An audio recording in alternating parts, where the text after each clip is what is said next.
Welcome, welcome, welcome, welcome, welcome. I'm feeling good. It's a Saturday, and we are filming Sex, Moon, and Stars. I am your host, Bintu the Guru, also known as Bintu Honeybee from the Buzz Club. And to my right, I have Jermaine Jones, Philadelphia's #1 comedian, or soon to be. That's some big shoes to fill, boy. You can't just throw that out. I don't know. No, he's really talented, though, y'all. Wait, somebody gonna be like, let's see if he funny. Introduce yourselves to everybody out there. Yeah, again, I'm Philly. I'm still up and coming. I say that up and coming comedian. I know y'all see the grades, but it is what it is. This is comedy stress. Yeah, local comedian, host, radio show host, EvolveRadio247.com, and father. Yes. Father. Major. Yes. Daddy. to my left, we have Motada. Motada, can you please say hello to everyone out there? Hey everybody, it's Motada. You know, I'm here with my girl Bintu, about to get our guru on. Yes. Just ready. So today we have a lot of things to talk about. We have a lot of things to talk about, but before we really get into the meat and the potatoes of the rundown, we are going first. I want to first talk about what's going on in Flint, Michigan. Do you know a little bit about what's happening, Jermaine? All right, so enlighten us a bit. Well, I mean, pretty much the situation out there has been going on for years, and it seems like, what's the term? The poop rolls downhill. So it's been passed along. Absolutely, yeah. And they're making it seem like it's just like this water crisis, this contamination has just happened like a few months ago. But really, it's starting to come out from different doctors, people that are putting their own profession at risk, and they're saying, no, like we told them about this 3 years ago, we told them about this 2 years ago. And it just raises questions about like, is anybody's water safe? What are we really drinking? It's not. You know? Yeah. It's not, because if you leave water in a bottle, just leave it there for a couple of weeks. I'm telling you, you would start to see that it starts to turn gray. Yeah, the water from the sink, look very nasty. It does, yeah, absolutely. I mean, like I think, I see it in a lot of houses now. People have their own filtration units. Like that's what it's looking like. And it needs to be. We need to definitely invest in it, because not to cut you off, but because it's, first of all, it's environmentally friendly. Okay, all these water bottles out here in the environment, are they biodegradable? What's happening? I mean, look at the ocean. Look at the climate change. Like, we have to find a way to purify our water. And there are beads and things you can put into your water, like that people use, like maybe Native Americans, Africans. Like, there's so many different ways to cleanse. I know for me, growing up, there's the root that my mom had, and she would put it into our water at home, like, because we're African. And it's like, right now, it's like these people don't even have clean water just to wash up with. Yes. The kids are getting bumps on their faces. Like, I mean, I've been watching some of these documentaries. I'm like, this is an outrage, because in a place like America the Great, okay, the United States of America, where we are the best, why is it that we don't even have clean water, natural resources for our people?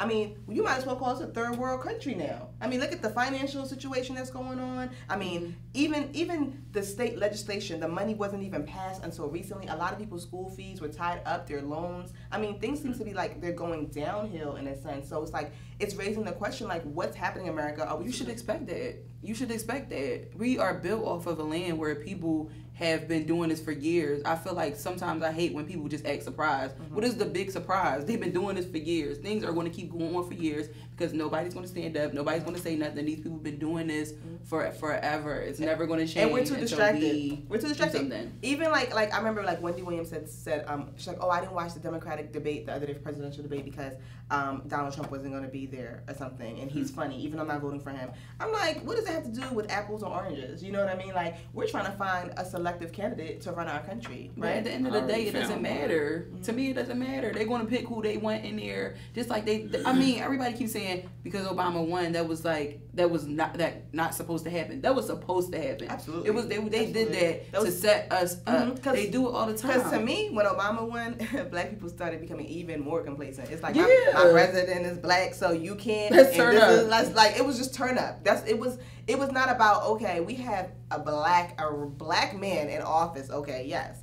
but what is he really doing for our country, for our communities, and how can we help him further his mission? Right, and for that's how Black I people. felt. It's like we try to put all of it in his hands. Like now make the magic work. What about us? What about self-responsibility? You know what I mean? We Like, the people. We are we the on- people. Like you said, it was a setup because it was like, all right, we got him in office, but when it came to that second term elections, as far as getting the other people we need for him to pass bills, Right. that's what we just literally fell off. Right. Like, if you look at the statistics, the numbers fell off from us voting, you know, in the secondary elections. You gotta think about it. When we voted for Obama, we broke record numbers. We had so many young people. They couldn't even believe it. They were like, "What?" So it tells you like they really that Blacks do care and that young people do care about politics and that we will come out. You know, it was a charismatic campaign. Let's just say, you know, they really appealed at our emotions. I would But say. is that enough?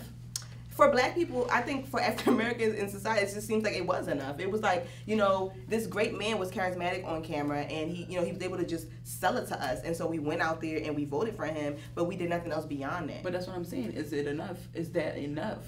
Shouldn't we push forward? Our people have been fighting this fight for a long time, and when I say our people, I don't just mean African Americans. I mean anybody that has been enslaved or captured or taken out of their element. We've been fighting this fight for a long time. You should just say middle class. Yeah. That's what Then, it yeah, is. middle Like, class. Middle class. If you gotta look at it. Does it even still exist? I feel like it's becoming obsolete in a sense. Middle class is literally where it belongs. In middle class, we pay for the poor and we pay for the rich. Yeah. So it's like you working for the rich, and then your taxes is paying for the poor. Now you got the people that's like, you know, living off of you. And of course I'm gonna be mad. I'm sitting here and I'm paying, you know, for food with real money. And then like it's all a setup. It's like, all right, you gonna keep giving me money, well I'm gonna go out and get a job. Right. I mean, in our community, believe it or not, like, and that's why I say the Flint, Michigan stuff, everything. If you look around, you know other cultures are coming to this country and building their own communities from the ground up. And then taking it back. Like all my Nigerian friends at Howard, they would come, get educated, they were engineers, they were this, they were lawyers, they were that. Then they went back to Nigeria and they're living lovely. Okay, let me just tell you, my African friends, they have no worries because at the end of the day, there was a mission, there was a goal. And everybody understands that what we do is for our people. Even everything that I do, I know that I have an expectation upon me to take care of family, you know, back home in my future generations and things like that. So I think because African Americans don't, you know, really feel like they have guidance, you know, their perspective a lot of times I feel like they really care more about the materialism of everything of America. You know, they care about like their clothes. You know, they care about that. But that was taught to us. That was taught to us through slavery. That was taught to us to care about clothes, to care about different things. They wasn't caring about work. We were. They weren't caring about eating. We were making sure. At one point in time, though, we were strong people. We did work hard. You know, Yeah, like what happened? We did, but what happened was once it's going to continue to happen. Once we get what we want, they're smart. Right. What it is, they give us what we want, and then we shut up for a long time. Right. They don't fight all the small fights, but like the small fights, they think it stopped there. It's like with us, and you know the whole like I ain't gonna front. I'm really not a big fan of the Black Lives Matter movement. I was just about to think. Me neither. Okay. You know, as far as how it's working now, like in our communities, like I said, it's people coming into our communities and building and then moving us out. And I'm talking about, like, I'm in South Philly. I worked for Comcast for 11 years. I watched a cul-de-sac be built. And the same people I used to install their cable got brand new houses built from the ground up. I'm talking about foundation and all. A cul-de-sac was built. And then you go to another area, same thing. Now, Northern Liberties, they're building their own communities. In which with us, what our concern we're tearing down our communities. Is, you know what? I ain't gonna get this electric fix or fix this crib up. I'm gonna get me some new sneaks. And then, like I said, everything falls from the top. You know, we idolize the basketball players, the Black people that can help and do for our community. Just think about it. This is funny to me. I'm just gonna cut off at this. Okay. Think about them now saying, hey, boycott the Oscars, right? That's what I was talking about the other day. They want you to boycott the Oscars. But it's like, all right, well, when were y'all going to speak on the Black kids getting killed by the white people? Right. The white cops, or just the injustices on our culture, period. But now y'all like, hey, he ain't get an Oscar. Boycott the Oscar. Y'all want us not to watch. So it's like, y'all want our help, but y'all won't help, and y'all have the money, y'all have the resources. Absolutely. I have a question, though. Do you feel like it's really all on the white cops? Or do you feel like sometimes people give, like, I really feel like when I walk down the street, I can't even trust my brother not to rob me. I can't trust you not to pull out a gun on me. I can't trust that because they're against their own people and everybody else, and that's my main problem. It's a double-edged sword. So it's like with the cops, I would shoot first. I really would. I would shoot first because it's crazy out here. All right, thank you guys for commenting on those topics. That is.